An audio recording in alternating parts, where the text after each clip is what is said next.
So, Your Excellency, Mr. Ambassador, thank you first of all for being here. Israel has been on the front page of the news agencies in the last weeks with two big topics on the agenda. The first, the attacks against Israel on multiple fronts. After a long time, we see again rockets fired from Lebanon and also a series of terrorist attacks in different cities of Israel. The second topic is about the large-scale protest, I believe the largest in the decades, against the justice reform proposed by the new Netanyahu government. Are in any way the two related? I don't know, has the internal situation made Israel more vulnerable?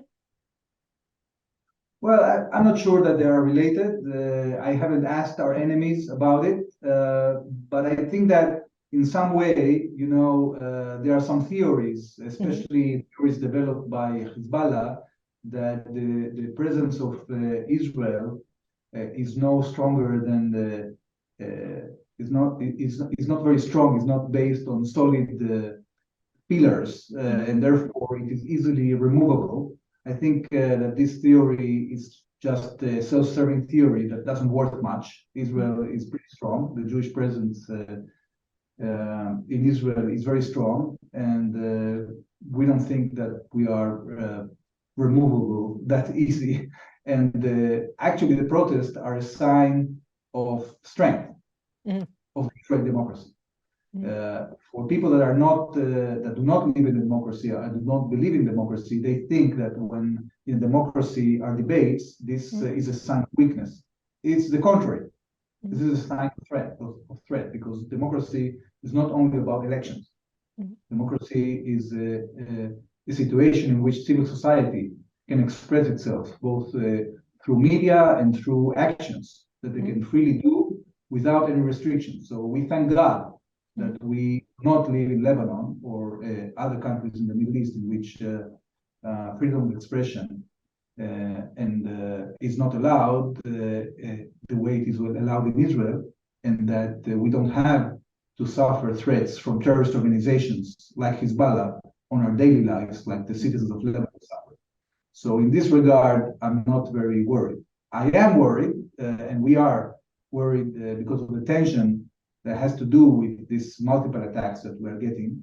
It's part of a new strategy of Iran and terrorist organizations to create a sense that Israel is fragile and can be attacked from any place. We are concerned with that, and we are answering accordingly, but without an intention to escalate the situation in a full-scale war, because this is what they want. They want Israel to be in war all the time. This is what they aspire to do. And Israel actually thrives in times of peace. And actually, we've been expanding circles of peace around us in the last few years, as you know, with the Abraham Accords, with normalization efforts, with the improvement of relations with the Arab world, and also with Turkey and other countries in the region and outside the region. So we have to withstand, we have to fight terrorism, and I'm sure we're going to prevail, despite the fact that from time to time we're going to be challenged. What are now the biggest security threats at the moment? Do you expect other escalation from Iran, for example? Well, the first thing we want to secure during this time is to leave Jerusalem open for worshippers of all religions, because we believe in freedom of religion, and we won't allow terror threats to close up the ceremonies. We won't allow terror threats to threaten our way of life. Jerusalem has taken the commitment to allow not only Jews, but also Christians and Muslims to continue exercising their rights. And this is exactly what's happening. Every night you have more than 25,000 Muslims coming to the Al-Aqsa Mosque to pray. You have similar quantities or even bigger ones of Jews coming to the Western Wall to celebrate Passover. And of course, you had the Palm Sunday, and this weekend we're going to have Orthodox Easter celebrated in Jerusalem, very beautiful ceremonies. All this is happening despite the threats. So we have the main challenges to deal with the terror threats in order to prevent the worshippers from getting hurt by these terrorists. And then, of course, in a wider sense, there is a threat that is coming on a day-to-day on Israel from Gaza, from Syria, from Lebanon. We are dealing with that as well. we have to gather intelligence, we have to cooperate with our allies, and we have to target the terrorists whenever we can. How sensitive is the situation in Gaza these days, given that both Palestine and Israel are facing internal political crisis, let's say it? Who can profit from this situation? Well, I think that those who profit from the situation are those who are the agents of chaos, the ones who want to create chaos. But they are, I think, as I said at the beginning, they are mistaken. They think that the fact that in Israel you have manifestations, this is a sign of weakness. I think, as I said before, this is a sign of threat. This is a sign of strength. And I truly believe that at the end of the day, we will find a compromise. As you know, there is an initiative by the President of Israel, Mr. Herzog, has convened all the parties. I think that the situation is not black and white. There are a lot of people that believe that some adjustments have to be made. The question is what is the nature of the adjustments? And I believe that compromise can be achieved. And even if it's not achieved immediately, ultimately the system will be able to sort it out, either by debate in the parliament, by debate within the court system, by elections, by manifestations. There are many tools in a democracy to deal with the situation in which you have differences between different political parties and different parts of the population. I know that you cannot comment extensively on the internal politics, but how big is the social polarization in Israel? Because Israel isn't only about Palestinian-Israeli conflict. It's also about social cleavages, internal social cleavages, let's say, like in every country, of course. Right. We are a very diverse society, and we are very proud of that. In a diverse society, you have people that have different beliefs, different ways of life. This is what is beautiful about it, but also it becomes very challenging because sometimes you can have passionate arguments regarding how to manage public life. Private freedom everybody has. The question is what is going to be the nature of the public. For example, when it comes to preserving tradition at the state level, how important, for example, the preservation of the Sabbath is. Are we going to allow public services during the Sabbath or not? So all these issues have been debated in the parliament. And one of the reasons of the current crisis is that there was a sense, according to the more traditional religious parts of society, that the justice system was being too liberal and too pro-secularism. And they want the Supreme Court and the justice system to present in a more let's say, fair way from their point of view, the different colors of Israeli society. So they would like to have religious, for example, justices within the Supreme Court, more religious justices, more than you have today. So this is the debate.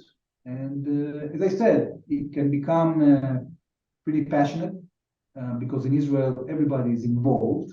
Everybody cares about the country.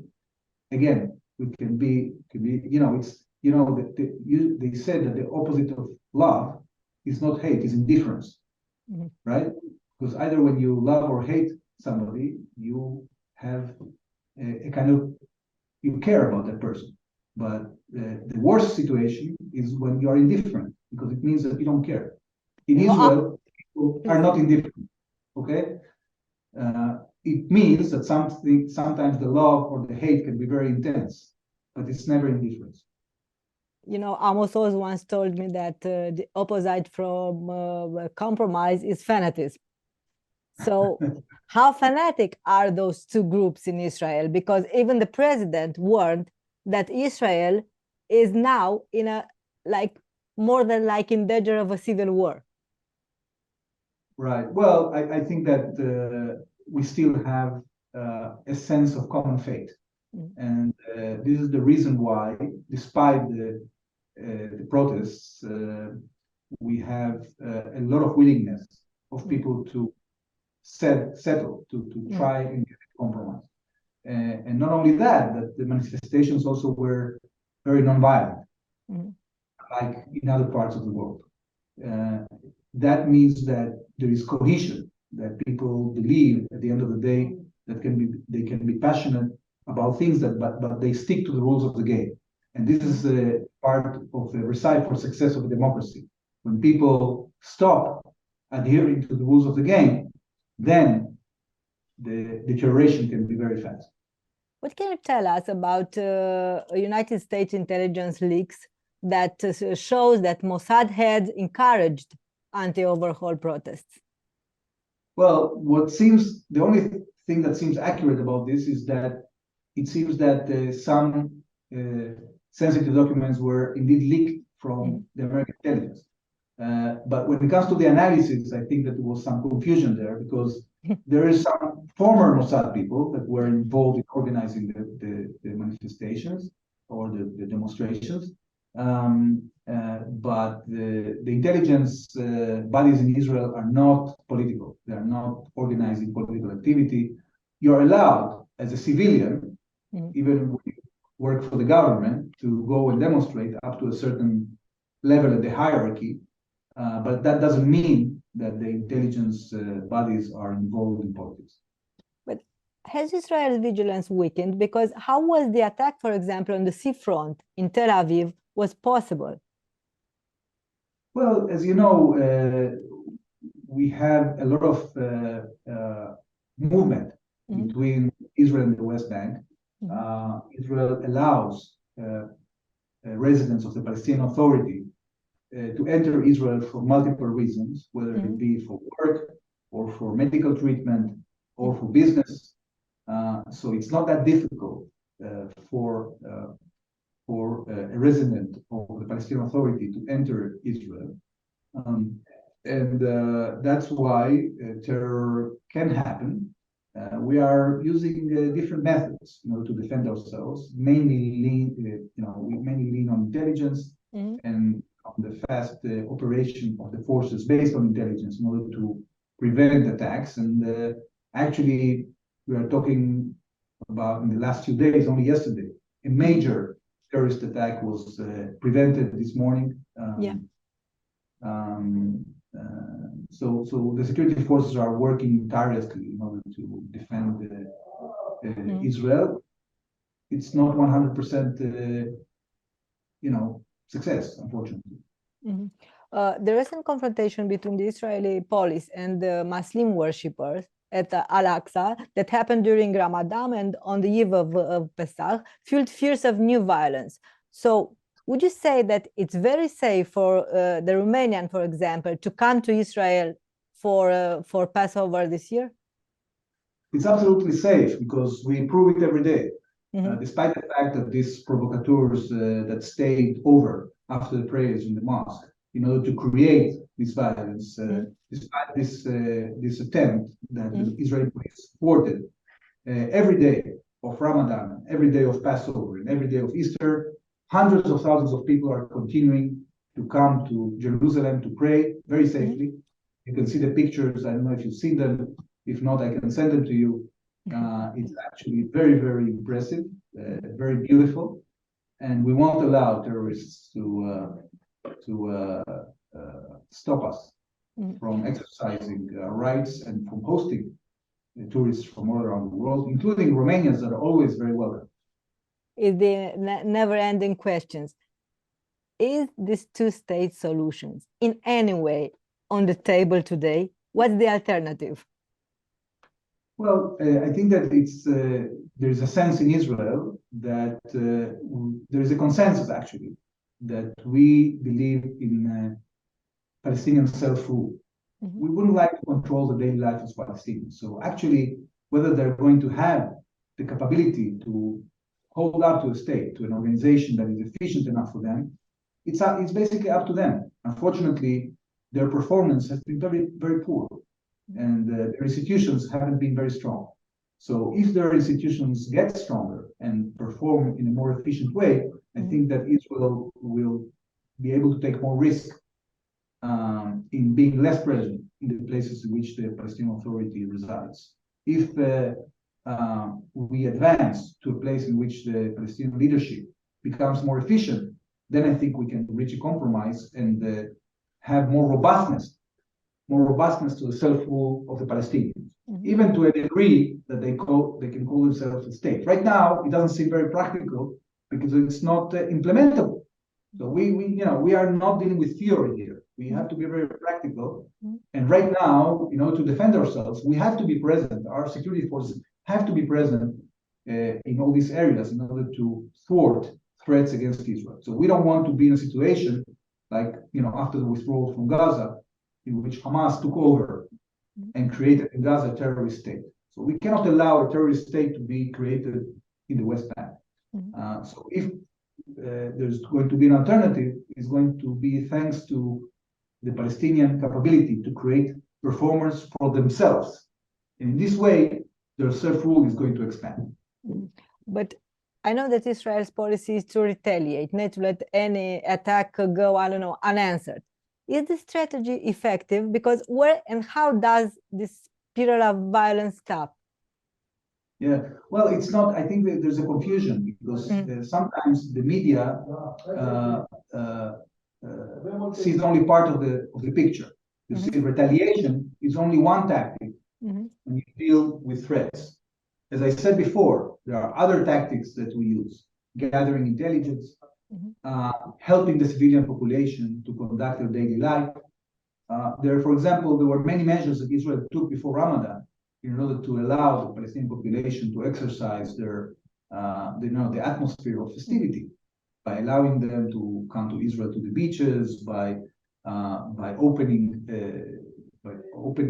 the situation in a way that people can commute. Even people from Gaza came to Jerusalem. So you can gather intelligence, you can work with the population, you can thwart attacks by taking the initiative before the attack is launched against you. And then, of course, you have the capability to retaliate. You can also try to work with cooperation and diplomacy. We have relations with the Palestinian Authority security apparatus that continues all the time. So there are multiple ways in which we are operating, and retaliation is only one small aspect. And my last questions: what expectations do you have from United States, from European Union regarding Iran? Well, we consider the United States and Europe as our allies in our struggle against the Iranian threat, because the Iranian threat, as you know, is threatening not only the Middle East and not only Israel, it's creating a world threat, both in the context of the current war in Ukraine, by supplying technologies and drones to the Russians, but also because of the nuclear threat and the missile threat that Iran has created. The Iranian missiles today can hit Europe. Okay, the potential of a nuclear armed Iran is devastating, not only for us, but also for the rest of the world. So we are cooperating with the United States and with Europe in supplying intelligence to support the sanction regime against Iran. We believe that the Iran Revolutionary Guards should be defined as a foreign terrorist organization. In this way, the Iranians will be deterred. We are happy that the European Union has adopted some sanctions now against the Iranians, but we think it has to expand. We are working with the United States on the security front. We are creating plans in the Middle East to defend ourselves from Iranian missiles and drones together with our partners in the region. And we are cooperating in many, many other fields in the security side, which I cannot go into details. But we are very confident in this relationship, and we want to, of course, continue intensifying it, which is actually happening on the ground right now. So this cooperation with the United States and with Europe will continue. Thank you very much.